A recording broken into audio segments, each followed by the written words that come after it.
Hello, everyone, and welcome to A Balanced Life with Dr. Jacquie. We're going to be continuing our conversation today related to autism spectrum disorder. As many of you know, this is Autism Month, and our parents, our families, our students, our community as a whole is oftentimes not necessarily baffled, but maybe at a loss in figuring out ways in which we can not only motivate our children, but how do we guide them, assist them, aid them in whatever way is necessary so that they too are living a balanced life. When I think about all the times that I was running all over the place, being this wild child, I often wondered if I was on some type of a spectrum. Now, I've never been diagnosed, but I will say that I can be a bit much from time to time.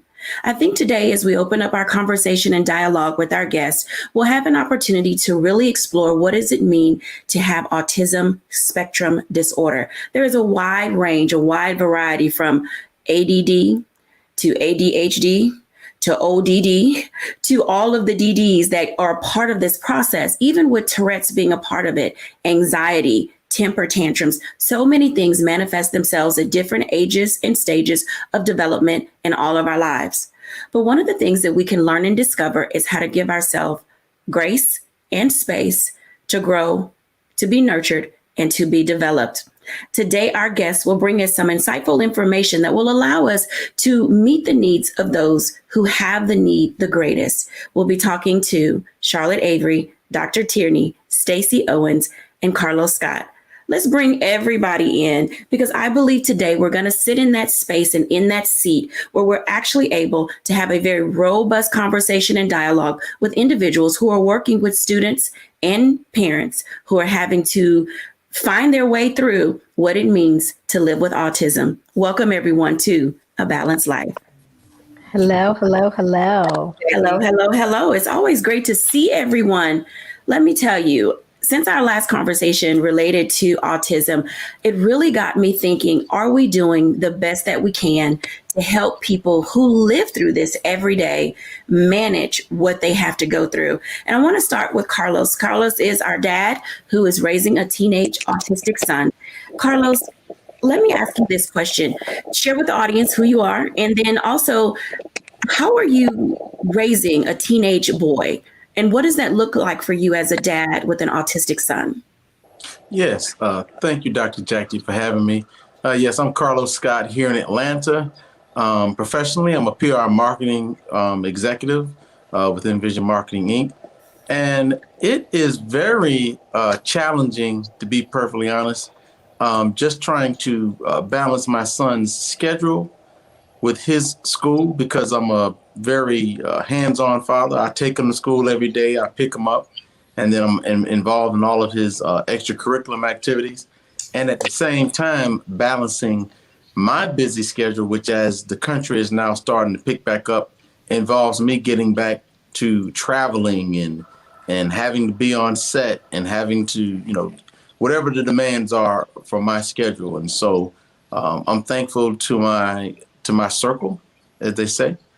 And, but yeah, nonetheless, there's still some challenges, but we face them head on every day. So with your son growing and maturing, he's what age, 15, 16 now? He just turned 16, February 18th. Yes. Okay. So at 16, his needs are a lot different than when he was just becoming a teenager. As a father, how do you navigate and talk to him? I appreciate and respect the fact that you are a single parent dad, and that brings a whole new different set of nuances because you need to talk to your son about things that possibly his mom cannot talk to him about being a young boy. Yes. For me, it's all about, I guess you would say, age appropriateness from a standpoint of from when he was 11 to now, our conversations, he's obviously into the girls, very into the girls. And just about because he has autism and he has like literally no filter. Sometimes he's very expressive about what's on his mind. I've talked to him about appropriateness and sometimes balancing. I don't want him to be a recluse and don't want him to, to not express himself, but just talking to him about, hey, you can't just walk up to someone and hug them. And, as you do dad or your relatives, It's just a simple hello, hi, I'm Isaiah. And so, and then other things, but it's all about as he's grown, our discussions have progressed, if you will. I like what you say about as he has grown, because it means you're very attentive to who he is and what his needs are. Now, Charlotte Avery, as a mom, and you're raising girls and boys, whether your children are faced with autism, one of the things that I like about you is that you teach your children how to respect all people. Can you talk to us a little bit about what it looks like in the Avery home when you're teaching your children how to work with others who are differently abled, or to be their friends and to champion them when they're being bullied or being ostracized? Yes, and that is a really great question. And so, we really, teach our children to treat each other, treat people the way that they want to be treated. And so one of the, I'm like the queen of acronyms. And so one of the acronyms I use with my children, when it deals with people, when they're dealing with people with differences, I use the acronym of CARE. The C is for consider the other person. And if there are things that you don't know, then the A is ask. Ask that person, about themselves or what you can do for them. And the R is try to relate to who they are in their situation. And then one of the other things that, one of the best things that we can all do that I teach my children is the E, and that's to educate yourself on what is going on in somebody's life. So if somebody says that they're autistic, then what I do is I tell my children, I say, well, look that up. Let's look up autism, and let's educate ourselves on what it means for a person to have autism, or any special need for that matter. Right. I thank you for sharing that, because it's often lost. We have a tendency to, I want to phrase this correctly because I don't want y'all atting me. I don't want y'all texting me. I don't want y'all saying that I said the inappropriate thing. But I will say this, when it comes to how others raise their children, teaching children how to be, as Carlos said, appropriate, how to use the correct words, how to identify and engage a child who is different can mean a lot to an individual who is in such a big school, a wide space, in navigating their own situation and circumstances. Dr. Tierney, now you work with adults and young people. How are you helping others find that space to cope with what they face, especially when you learn for the first time that your child is not going to be all your hopes, plans, and dreams, and you have to totally shift your mindset and now settle into what your reality is in raising a child? Mm-hmm. Absolutely.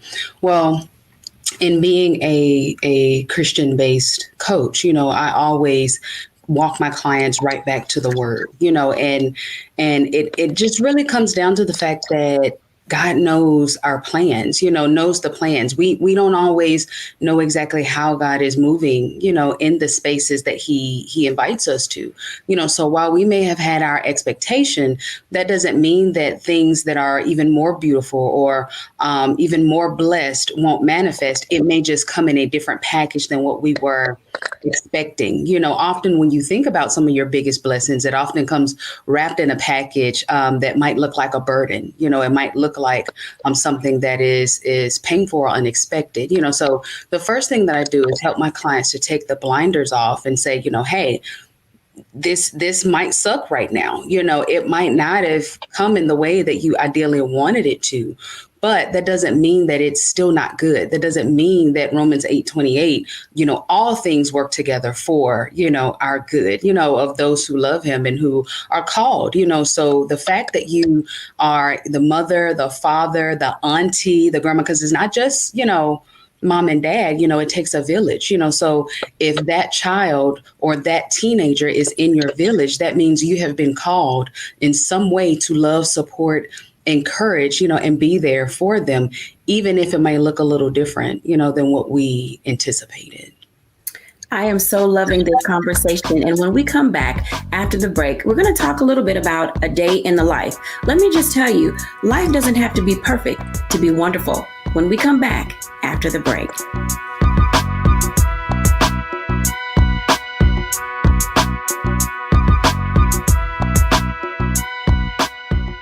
Time to get paid, blow up like. Fanbase exclusive audio rooms are here. Now tap, talk, and get paid. Monetize your live podcast and most engaging conversations. You can now create exclusive audio chat rooms only for your subscribers and biggest fans. And as a user, subscribe, listen, and talk to your favorite creators. Now tap, talk, and get paid. Because everyone's a fan of something, and everyone has a fan base. I'm blowing up like you thought out, and if you don't know,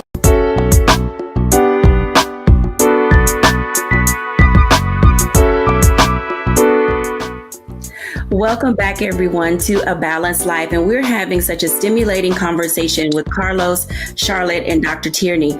We are talking all things autism spectrum disorder, because everyone is special and is in a space where they require love and desire love and want to be loved. And it's up to us as adults to set the tone, to give the narrative, to lay out the framework, if you will, for how our children view life and other people. Let me just tell you, in the day and times in which we live, being socially awkward is a way of life. All of us have been and are going through this pandemic. But for those who are diagnosed, it often gives us that space to say, let's really champion those individuals who need that extra push. Let's champion those parents who need someone to come alongside them and be in that space. And let's make certain that we are giving the respect and care that each person is due.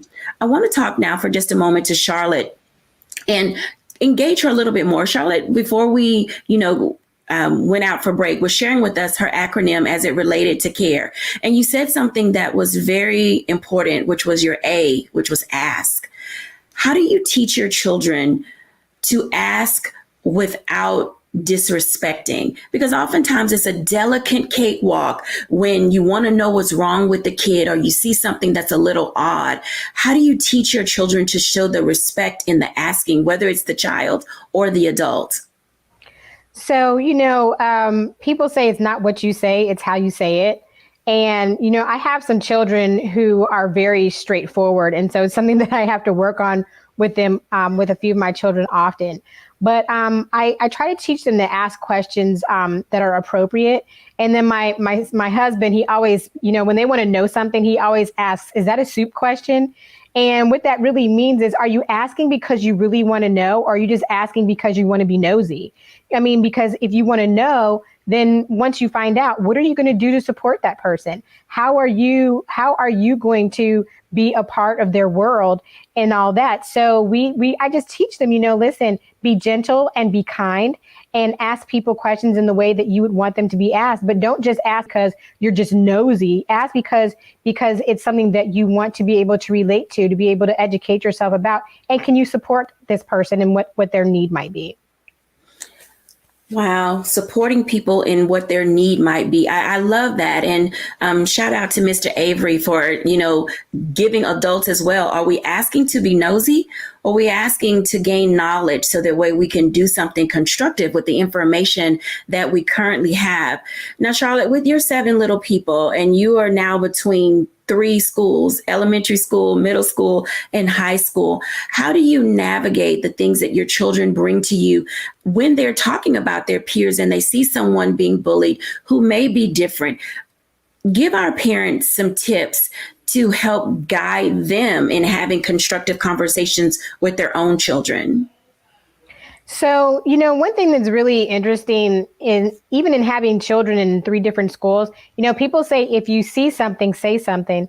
But our children, not just when I say ours, I'm not just talking about mine, I'm talking about universally. Children are not always apt to say something when they see something. And so, when my children see somebody being bullied, I tell them, it's not your job to break up a fight, but if there's an administrator or somebody close by, then tell them. Or if they see that somebody's being bullied, even if it's not physically, but verbally, then I say, you know what, so that you don't want to feel like you're a tattletale, then remove yourself from the situation and then go talk to a teacher or an administrator privately. So then it's not like, oh, well, I feel like I'm being a tattletale, or, Ariel's a tattletale or whatever, but, that they're really being able, having the tools to be able to support another person. And I have children who have been bullied. And so I always try to tell my children, you know what? I want our home to be a safe place where we can have an open conversation about these things, and not because they feel like I'm about to pack up my briefcase and put my heels on and go to school and deal with somebody, because they know I will do that from time to time, but because I want to be able to support them, because at the end of the day, we have to teach our children at home how to handle conflict outside the home. You gave an excellent segue, because I was headed right down that direction when Charlotte Avery grabs her briefcase and she puts on her heels and her suit. And literally, this is what I say: Charlotte Avery is now suited and booted and on her way to the school. You mentioned something that I'm almost certain that most parents don't know how to cope with or deal with when their own kids are being bullied. When is the right time for a parent to ask for a conference with another parent regarding their own children? So for me, this is what I do. Once my children come home and they've told me something that has happened at school, number one, I believe that documentation is king. So one, I text or email the teacher and let them know the situation. I let them know, hey, this is a situation that my son or daughter came home with and they told me.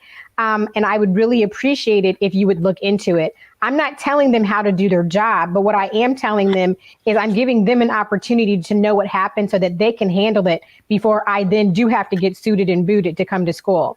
Now, if I don't like the teacher's response and how they handled it, then I just take it to the next level, because I believe in the chain of command also. I believe in policies and procedures. So once I've talked to the teacher and I don't like the response, then I then go to my child's counselor.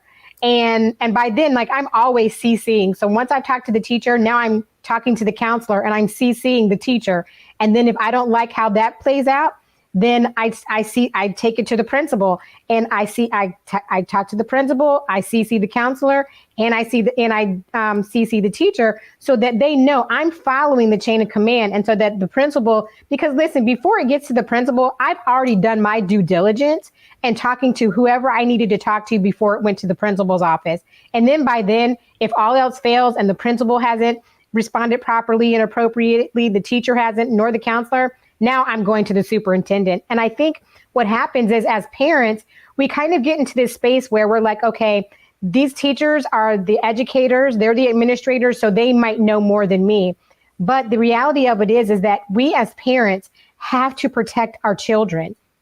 So we also have to know that there are proper ways and proper channels to do that, because as a parent, it's easy to get caught up in the emotion that somebody did or said something to my child or what have you. At that point, you really have to stop and pray. You have to take space and you have to say, okay, God, how do you want me to handle this in a proper and appropriate situation, so that I know that I'm not just using emotion, but I'm dealing with the facts. Because at the end of the day, it's not about the emotion of the situation, it's the facts about the situation, and knowing the school's policies and procedures on all things bullying, because schools have codes of conduct. They have, all these different things in place. And so you have to be able to do your research and know what you're getting into before you take that step to say, I'm coming to school. By the time I come to school, I've already done my due diligence. So it's on and popping. Love that. On and popping. When we come back after the break, I want to talk to Stacey Owens, educator, administrator, and a person who gives her teachers a space so that they can manage all of the emotional things related to what Charlotte just talked about. Coming to school, having to deal with parents, meeting all of the guidelines. It's not for the faint of heart if you're in administration. When we come back after the break.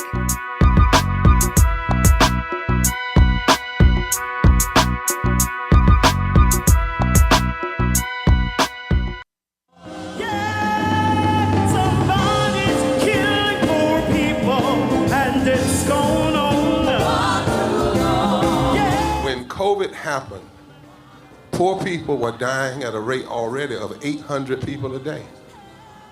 Before COVID, if you went to a funeral every single day, It would take you 600 years to attend all the funerals of the people who will die from the ravages of policy violence, poverty, and low wages in America in just 1 year. It would take you 2 years and 19 days to go to all of the funerals of the people that will die today, and oftentimes silence.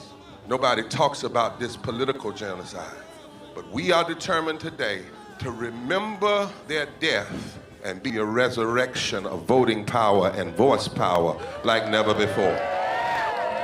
Economic justice and saving this democracy are deeply connected. We, as a nation, must listen to the demands of the poor, who are pushing and will continue to push political candidates and elected leaders to lift from the bottom so that everybody can rise. We are the poor, the marginalized, and the underpaid. And we are taking one step forward to say that everybody has a right to live. Poverty is not the fault of those who are impoverished. It is caused by those who make the policy. There are over 135 million poor and low-wage, low-income people in this nation. The biggest block of potential voters by far is low-income, low-wage voters. I can't afford medicine. Sometimes I have to skip because of the cost. The farm worker community is tired of the violence imposed upon us by greed, exclusion, and denial of basic human rights. Those folk that represented by that casket, poor and low-wage workers who are the most moral people in this country because they go to work every day believing, even though going to work is hazardous to their health. I'm tired of working 70 to 80 hours a week and still not have money for the necessity of bills. I'm tired of getting sick and not being able to go see the doctor. Having to make a choice to pay between rent or the light bill or food or clothes. You cannot claim to care about families and a culture of life and then do everything in your power to rob people of equal access to resources and to force them to live in poverty. Leadership of both parties had waged war on poor people and low-wage workers. And this government has treated people experiencing poverty, including their military families, with disdainful, deliberate, malicious neglect. So the truth is that my son died from poverty. We refuse to accept poverty as the fourth leading cause of death. The fourth leading cause of death in this, the richest country in the world. We march today for our children and the generations to come. And we need to do it with the loudest voices possible, the biggest actions possible. We will voice our demands and register our vote. When we stand up and when we stand together, things change. There is the electorate that is, and then there is the electorate that should be. 34 million eligible poor and low-income voters did not vote in 2016. If just 20% of those voters in swing states were mobilized around an agenda, they could change the political outcome of every election. So we're launching the most massive voter mobilization and turnout campaign in history of poor and low-wage voters, allies, and religious leaders.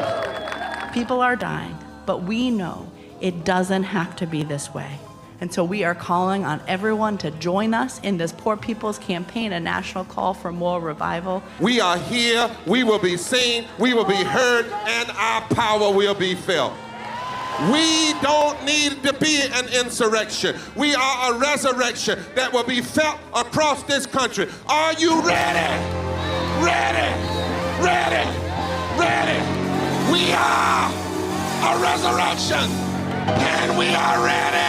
And we won't leave silent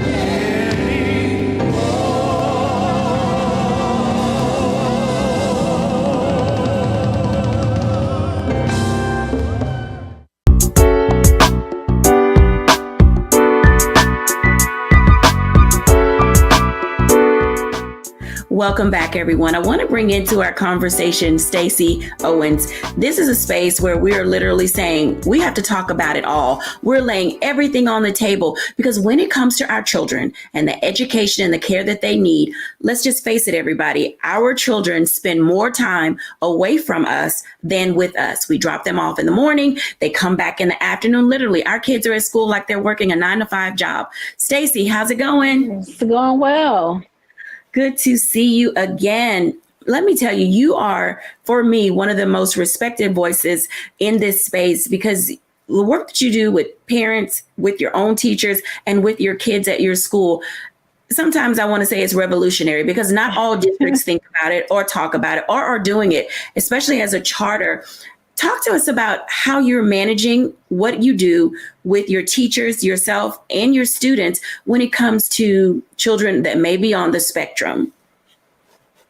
So I think we have to make sure that at all times we are all in a good, safe, balanced space mentally. We have to be in control of our emotions so that when we are making these decisions, we are not making them from a place of a deficit space. And then I always tell our teachers that, I like to triangulate things because myself, I have a child. He's not autistic, but he is ADHD and a couple of other things. And school was always difficult for him. And so I had that experience as a parent and learning how to, like when Charlotte said, you get suited and booted. Imagine being a teacher having to get suited and booted to go have this conversation with a colleague. And so I learned from that space that we have to be balanced in terms of listening to each other, trusting each other, and just building collaborative relationships.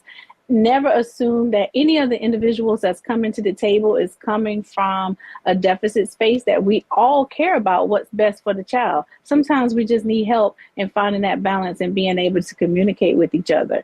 And so I spent a lot of time making sure my teachers work from that space and trusting and building relationships with the parents and vice versa. Because it takes all three parties, the parent, the teacher, and the student, to come together and be on the same page. So if you can balance that, it makes it so much more efficient for the well-being of the student.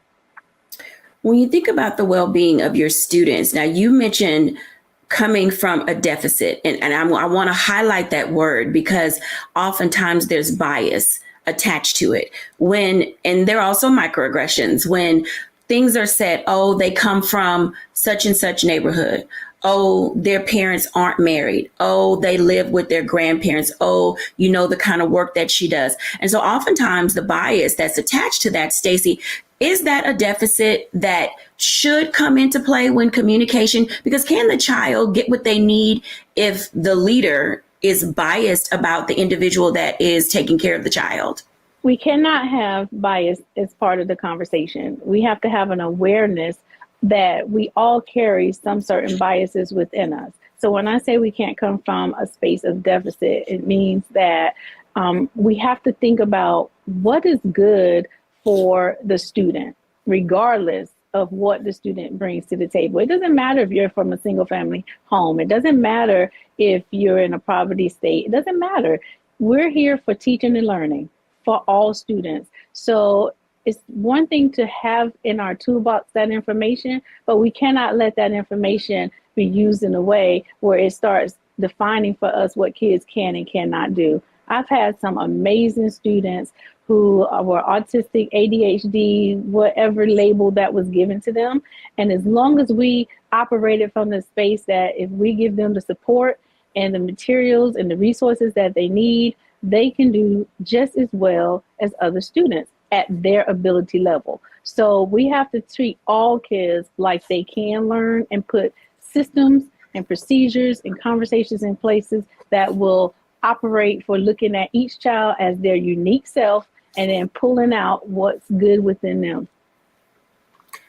When we talked to you a few weeks ago, you mentioned your own teachers having this space where they can go and have emotional wellness. When dealing with students who are different able, does that take more out of them as an individual? And how resilient do you find your teachers to be when they have to go from different levels of students' abilities in order to make the class effective for everyone? It can be challenging if the teacher is not aware of her triggers or his triggers, or if the teacher is not aware of his or her biases. And so we spend a lot of time dealing with teacher as a self, because teachers are human. And so they come with themselves to the table. We deal with bettering you, because the better that you are, the better you'll be for the students that you serve. And then, yes, we do have a reset room, because I have a lot of high trauma students in my facility. And so I'm always telling my teachers, if you don't have your traumas worked out and you work in a high trauma population, it will make your traumas boil over. So we create a safe space for teachers to communicate what they're going through. I never tell a teacher to leave your issues or your traumas or your problems at the door, because that's not a true statement. You're going to carry it wherever you go. I just want you to carry it well. So as you're working with the students, you're not putting your hurts or your traumas into them, and you're not assuming theirs. So as we work with the special needs population or any population, the stronger you are as an individual, the more you can serve the individuals that you work with. And then we have the reset room, we have workout rooms, we have things like that in place, so that if you're feeling stressed, if you're feeling out of balance, then on your planning time, go to the reset room and reset yourself. So when you come back after your break, we can continue to do great things for children. Continue to do great things for children. I want Carlos to come into this conversation for a moment, because the dialogue, now I know that this is true, so y'all might prove me wrong in a few minutes, but let me just ask this. The conversations that teachers and administrators have with dads, is that different in the conversations that teachers and administrators have with moms? And then specifically for you, Carlos, do you approach male teachers and female teachers differently when you're dealing with your child concerns related to school? For me, to be perfectly honest, no. Whether you're a male teacher or a female teacher, I treat them all equally, as I think we should, because you don't want to get into biases and preferential treatment or different treatment based upon any kind of differences that a teacher may have. I just think them as teacher A and teacher B. Teacher A and teacher B. Stacy, conversations with dads and moms, are they similar, the same? Who runs hotter, colder? I think the conversations are the same, but I would say from my experience, it depends on the home environment in terms of, are the parents on the same page in terms of what the needs of the child is? Because sometimes I can have conversations, or we'll have families who, when I find out that my child has an exceptionality, sometimes one person, it doesn't matter if it's the mom or dad, they may be on board with receiving that information and ready to move forward with putting plans in place. And the other may be in that position where they're not already accepting it yet. And so then the conversations are different, so I think you have to, whether it's girl, boy, cat, dog, whatever, we have to be able to assess the situation to determine where are you in being able to process the information that has been given to you. And then where are you in terms of understanding what has to happen so that we can make good decisions. Thank you both for sharing that information, because as individuals, find themselves having to go to school, trying to discover who do they need to talk to. And I think we all have these different personality types when it comes to our children. Not that we don't love our kids equally, but there's some things that we know about our kids, and we expect our teachers and administrators to kind of be on the same page with us when it comes to dealing with them and relating to them, especially if you've seen them in the school for more than a year. You have some type of familiarity, with the needs of that child. My last question for Carlos, before I come to Stacy. Carlos, as you are navigating, as you said, your own busyness and your schedule in your life, you mentioned having a support system. For our parents who are discovering that they need to activate their village, what do you look for in support system for you and your son? First of all, trust.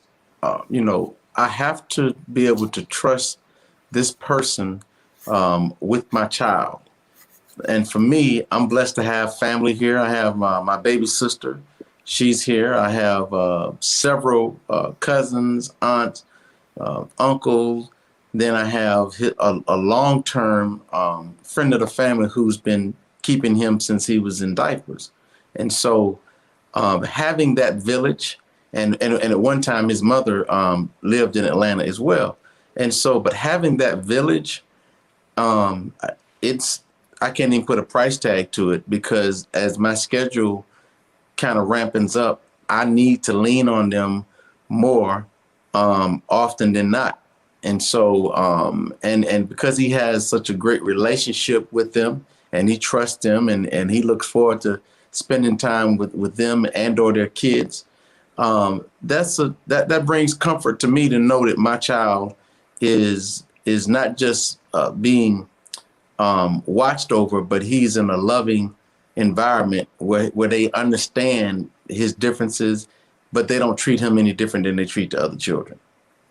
I appreciate you saying that. Stacey, for you, because you're in a school environment, how many people, I want to figure out how to phrase this correctly. How many people should a school allow, especially since children have a wide variety of people who come into their space, to be able to pick up their kid? What is like the limit and the range for that? Because just because a kid can have the village available, how many people does the school accept as viable individuals to be called upon during the course of the day to come help with the situation, or after school or before school? So for us, we don't have a number per se attached to how many, can be in your village that can assist you. But we do have systems like we need for you to communicate, and it needs to be in documentation in terms of who's allowed to pick up, who's versed in this situation. So we build relationships with the parents first to say, when you're at work and if your child is in meltdown and I can't get to you, who's the better person to go to next? Then we set up that line of that trajectory of what to do if this can't happen. That comes through communication. And you can have 20 people in your village that you want to come pick up your child. As long as we know the order in which you want us to operate in, you know that you're giving us people who understand the needs of your child.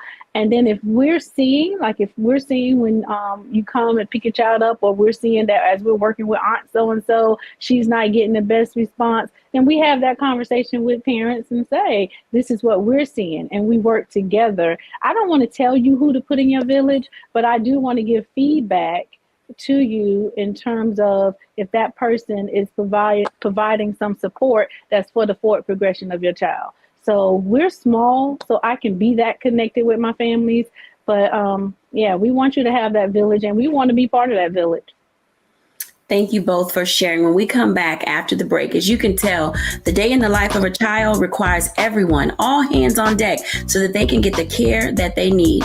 When we're back after the break, I want to talk to Dr. Tierney, simply because when you're an adult and you're growing through the things that you need to grow through, now is a time for you to maybe sit with a coach and talk about how do you balance yourself as you live on the spectrum. When we're back after the break.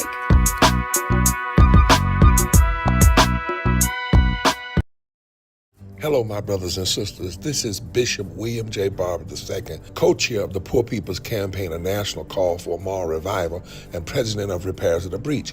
And I'm calling on you to get everybody you know to join us on Saturday, June 29th at 10 o'clock a.m. in Washington, D.C., on Pennsylvania and 3rd for the mass Poor People's Low-Wage Workers Assembly and Moral March on Washington and to the polls, and the post effort to reach 15 million poor and low-wage infrequent voters who, if they vote, can change the outcome of our politics in this country.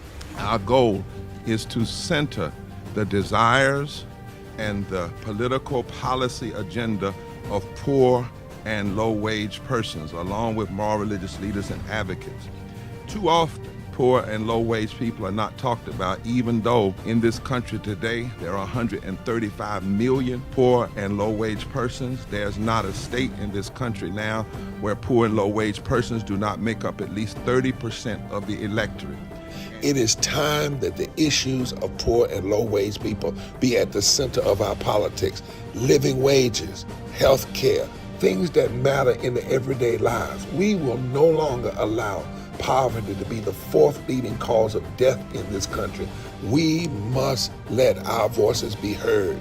Join us. Go to our website, www.poorpeoplescampaign.org. RSVP. Get others to come. Get a bus. Get a van. Get on the train. Come and let our voices be heard and our votes be felt. Lift from the bottom so that everybody rises.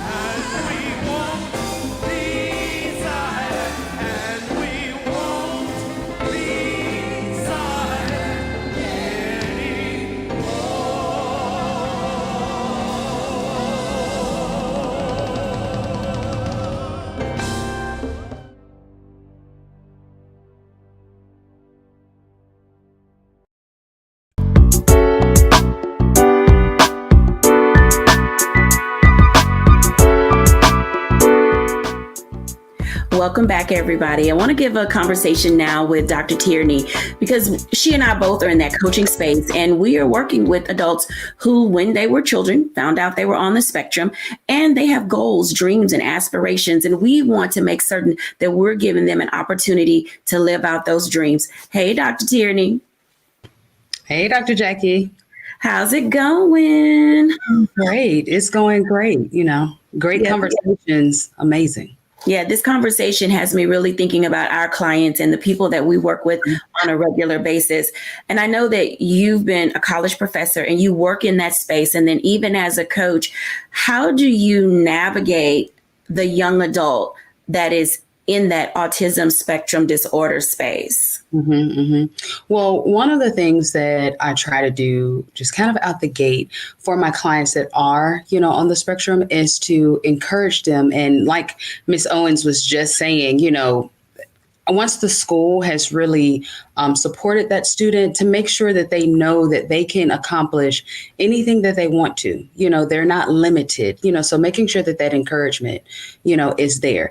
And also helping them to continue to understand that not everyone understands what their needs are, and so helping them to kind of navigate those situations, because once these children grow up, they are now in the workplace, and so helping them to navigate those office cultures, or if they're going to grad school, some of the campus, cultures that they may encounter, to know that some people don't always understand what autism is or how what that looks like, so helping them to be advocates for themselves in the same way that their parents or the schools were advocates for them when they were children.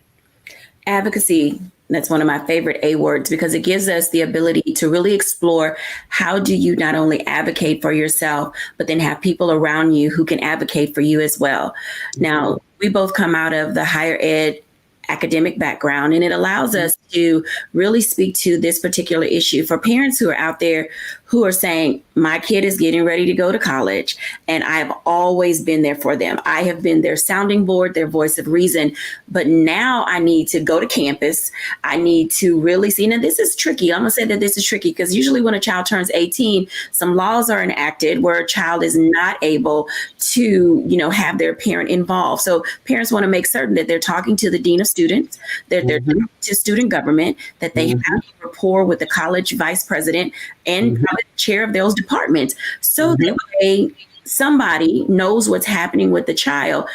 In your work on leveling up, you said something very key, that children or young adults learning how to advocate for themselves. When you think of what advocacy looks like, and you're already socially awkward, you don't, talk eye to eye, you walk with your head down. How do you assist a young adult with being able to build confidence as they're growing in their life? Well, it begins with their own inner dialogue with themselves.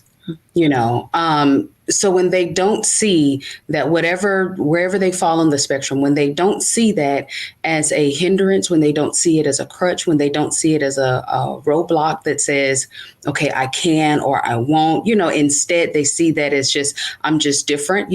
I can do anything. I can accomplish all of the things that I want to accomplish. My dreams can come true. When they have that inner self-talk, then it impacts the way that they show up, so yeah, there may be some socially awkward things, or as Carlos just mentioned, his son right now has no filter, so there may be things that, are said, but when they have that inner confidence, it changes, how they interact with, others, even all the way to the point of being able to say, hey, I have autism. So these are some of the things that you might see, when they are meeting their new roommates, for the first time, or when they've been assigned to a group project, for the first time in their college course, being able to not just advocate for themselves, but also educate those that are around them, because oftentimes when we educate those that are around us, then we'll immediately get that compassion and that empathy and that sympathy that, that we need. So that's a piece that I encourage my clients to do, because mom and dad won't always be there, anymore to do it. On the flip side, in working with my clients who are not, on the spectrum or do not have, relatives or children that are on the spectrum, sometimes in our conversations when, they may tell me about that quirky, coworker, or, the different things that they see, I try to make that a teachable moment, to say, hey, kindness is always in order. We don't know what that, coworker may be going through. They may, fall on the spectrum. So it's always nice to give that person patience. It's always nice to show them support and encourage them, or, take a second, even if they blurted out something that wasn't necessarily in line with the culture of the company, take a moment to try to understand them, because just that little moment of just understanding them may go a long way, in terms of understanding what they're dealing with. And you may end up forging a relationship that you didn't even expect, when we take away those labels or stop calling him crazy or her weird, or, just easily labeling someone, but just taking that second to understand them. So I try to work with my clients on both sides, those that are on the spectrum and those that are not on the spectrum, but maybe interacting with people on the spectrum, to really, really talk about that advocacy piece, that, just being patient and always just encouraging one another. Having these nurturing environments give us that space to really identify and understand what's going on, not only in our lives, but the lives of other people. I want to bring Charlotte Avery in for just a second to have this conversation with us, because, as we're growing and we're maturing, and, Charlotte, you're getting ready to cut some apron strings and sending your son, off to college. How have you helped him grow and mature, in being able to feel confident, feel responsible for his own life as he gets into that space, and then also being an advocate for others that he may meet in his sport and athletics? So, as you know, my son is getting ready to graduate from high school, which is, it's a really bittersweet moment for all of us, but really for me, because I birthed him. But, I believe that one thing that I started doing with all of my children, like out of the womb, when they could talk and things like that, I started teaching them, Bible verses and things like that. And one of the Bible verses that they can just quote, like at the drop of a dime, is, I can do all things through Christ who strengthens me. And one thing that Dr. Tierney said that really resonated with me is about the positive self-talk that our young people need to have in advocating for themselves. But that positive self-talk also starts with what we as parents start planting and putting in them when they're young, when they're just wee little people, right? And so, my kids, when they know, something might be hard, they know, well, it's hard, but I can do all things through Christ who strengthens me. I am the head and not the tail. Like, these are things that they know. But as I'm preparing my son to go to college, not only am I, reminding him of those things, but my conversations with him are a little bit different now, because now it's, okay, do you know how to use an ATM card? Do you know how to balance your money? Because, he'll buy candy all day. And I'm like, was that a wise purchase? It's looking at the things now from him, not just he's no longer a toddler, but now he's legally an adult. So it's making sure that I'm having the right conversation, so that when he leaves our house, that he is confident in knowing not only can he do all things, but he can study hard. And also too, I'm not only raising my son, when he was born, he was a baby, and then he was a toddler, but I knew that he wasn't always going to be a boy. Now he's turning into a man. So, in making right choices and wise decisions, it's also about not only the decisions that he's making for himself, but what those decisions look like and how they will impact another person if God blesses him to be a husband and a father and all of those different things. So the conversations that I'm starting to have with him now are still some of the same conversations that I had with him before, but those conversations have ramped up now because I feel like I'm kind of grasping for straws and air because I want to make sure that I know within myself that I have sown everything into him that I was supposed to give to him before he leaves the house. It doesn't mean that I'll get it right, but I have to know within myself that I've done that. And so my husband and I, we try to have these conversations with all of our children about their self-worth and all of these things. But even my son, he's had times on the basketball court where a coach has, made one of his teammates feel some kind of way about themselves. And he'll pull them to the side and be like, hey, you don't have to accept that. You don't have to take that. And you don't have to believe, what this coach or teacher said about you. And then he'll quote Bible verses back to them saying, hey, do you know about this scripture? You can do all things through Christ. And my children are really good advocates for their peers. And so I really, really love that. This is outstanding. I want to bring everybody back in before I go to reflections to have you all share with us some of your top tips that you have learned about yourself as an adult that you would share with parents as they are growing through the things that they're having to with their people in their lives, their children or their family members. Start with Stacy. I would say my top tip would be stay in control of your emotions, even in challenging times. Mm-hmm. Dr. Tierney. I would definitely say to focus on how you say whatever it is that you say, because oftentimes people will listen to how you said it quicker than they will exactly what you said. So pay attention to that. Carlos. I'd say don't be afraid to apologize if you get it wrong. You're not going to always get it right, and I've had to learn that myself. And I think that has helped tremendously. Sometimes you just don't get it right, and it's not on purpose. You just didn't get it right. It's a learning curve. And Charlotte Avery. I would say that your support system matters, that you're not out here in a silo by yourself, that your support system matters, your tribe matters, and how you give support and how you receive support matters. Thank you all for sharing your top tips. When we come back after the break, I am going to share my reflections and just see how well I've grown from the time that I was told a few things about myself when we're back after the break.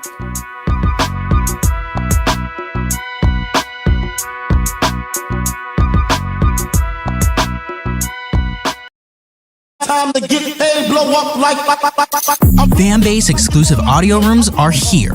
Now tap, talk, and get paid. Monetize your live podcast and most engaging conversations. You can now create exclusive audio chat rooms only for your subscribers and biggest fans. And as a user, subscribe, listen, and talk to your favorite creators. Now tap, talk, and get paid. Because everyone's a fan of something, and everyone has a fan base. I'm blowing up like you thought I, and if you don't know,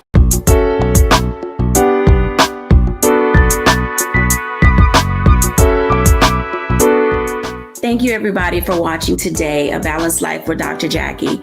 There are a few words that I heard growing up that often caused me to wonder if I was okay as a child, and it really shaped who I became as an adult. Two things. She's such a social butterfly. I really wasn't certain how to take that growing up because I literally was all over the place. And that's probably why I was in gymnastics and why I played volleyball and why I ran track. And I did a whole host of things that allowed me to burn off the energy that I had. I was always the child who had to be in this mode of self-discovery. Who am I? Why am I here? What do I want my life to look like? I laugh at myself when people say, how many degrees do you have? And why are you back in school? let me just tell you, I have 5 degrees and I'm working on another one because I cannot be still. And I don't know where that falls anywhere in life. But what I will say, I have discovered how to make who I am work for me so that what I do can work for other people. Don't be discouraged in who you are as an individual. Love yourself. Love yourself. Love yourself. Embrace who you are and make the most out of life, the one that you've been given, because we only have one. Thank you all for watching A Balanced Life with Dr. Jacquie.